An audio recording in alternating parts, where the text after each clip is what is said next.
I haven't seen, well, I don't know, I didn't bother to pay close attention before, but 2.5 grand you could buy My badge? steal the bike.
That got sound on it?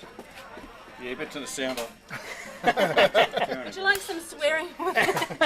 Always goes well with video. Oh, this must be the herd one. That's why it's brown. Yeah, the two. Liza's gone to watch something to bring it back in a sec.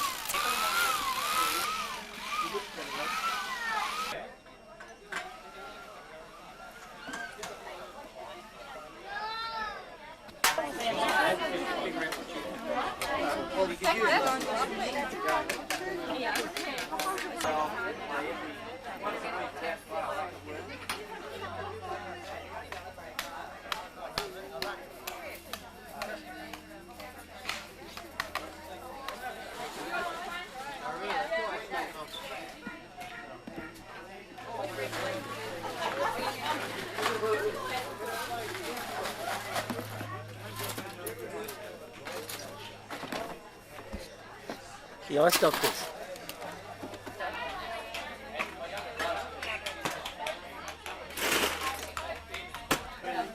She should have happy birthday now. Oh, of course you can.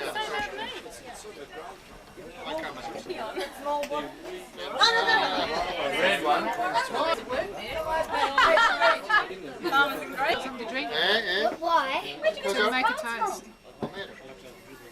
Last time I did, well, the first time I did this was back when I was about 20, and everybody had to charge their glasses and nobody had any drinks, all they had was coffee, so I don't want to make that mistake again. So make sure you've all got a drink of something. Alright, it's a very auspicious occasion, so I thought I'd better say something. A brief synopsis of Susie's life. That's impossible. Yeah, well, I'll do my best. She was born in, obviously, 1960. Probably know more than I do. Same as me. About that, and born at Queen Vic Hospital and spent the early part of her life in Coburg. And having left Coburg, she spent her primary years at school in Scoresby and I think Knox Primary, is that correct? Knoxfield Primary, yeah. And then went on to secondary college at Ferntree Gully High. Along the only two people who would remember that would be Jackie and Wayne, her brother. And Ricky Stearns. Yeah, that's right. I went to Ferntree Gully Tech. He was a boy. Yeah, but I mean... Boys went to tech schools then. Okay, well, Don't ever argue tech school. Men went to tech schools. I didn't know too much about her likes. I didn't meet her until she was about 14. I actually met her right here.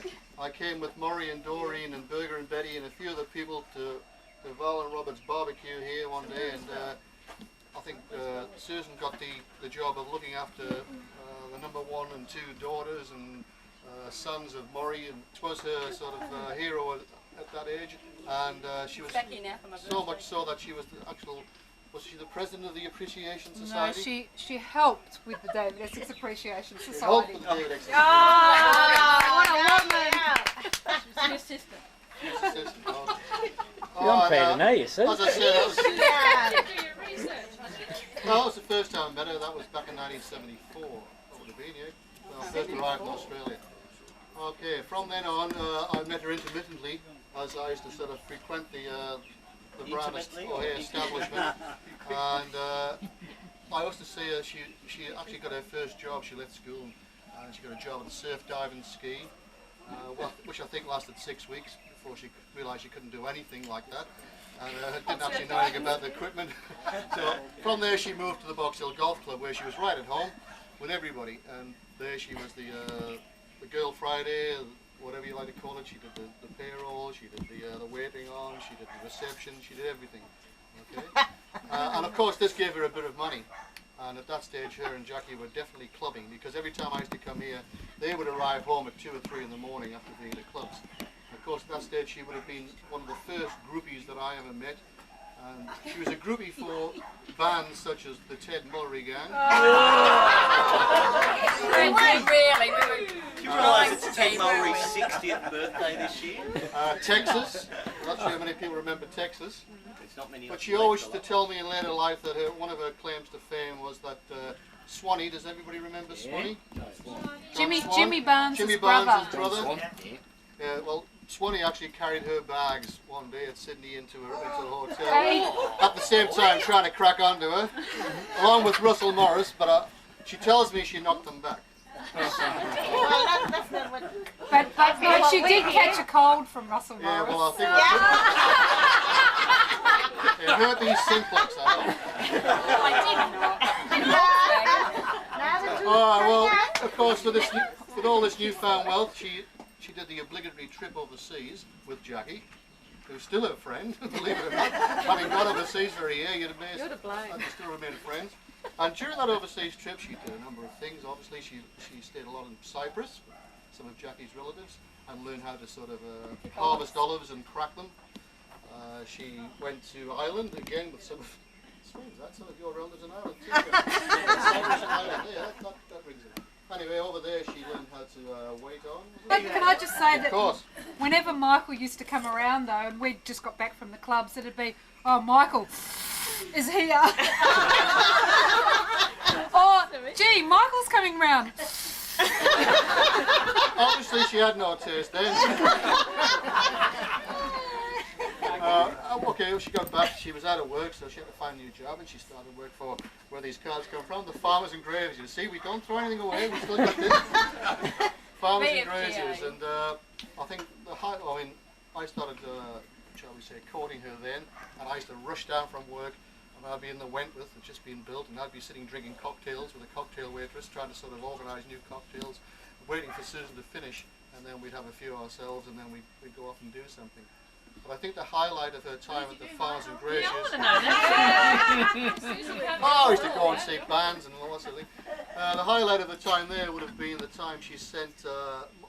she thought this was a good idea. She sent a card to Patrick that he'd been chosen, because Patrick being a farmer, he had been chosen, and a strong Labour supporter, he'd been chosen to be the lucky person who would pay Malcolm Fraser's dues this year. He sent her the bill. I think Patrick was most impressed with that. Okay, so after she left the Farmers and Graziers, happier than she was in terms of workload, because I know the Bank of Melbourne and certainly most banks seem to have a tremendous workload, and makes her very sort of. So she's not doing anything at Monash at all. She's doing different things, and she's more happy doing it. Okay, so That's great. that brings us up to about the present day, I think. And, I'd like to thank you all for coming, and I'd like you to charge your glasses if you haven't already, and we'll wish Susan a very happy 40th birthday. Fabulous. Thank you so much for coming. Happy birthday to you. Happy birthday, dear Susan. Happy birthday to you.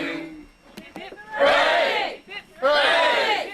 Hooray! Thanks, guys. We were all so worried about coming here today. It was just so stressful.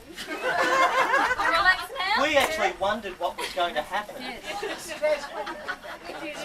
everybody for coming. I didn't know I had so many lovely friends, family. You've done so much for me over the years, and I've got people from different parts of my life here, and I'm not going to cry, but go on. I'm a bit of an emotional person. Don't worry, Sue, I won't film it. I'm getting tougher in my old age. Can you say something about your second life as Delvin Delaney? Come on. Really, really happy. I sat there the before eating, I just looked up and I thought, everyone is here. So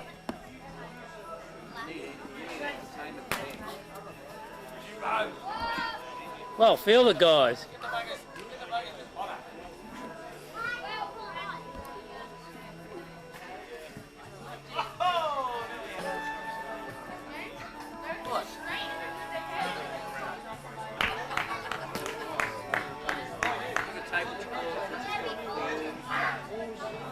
I'm getting me now.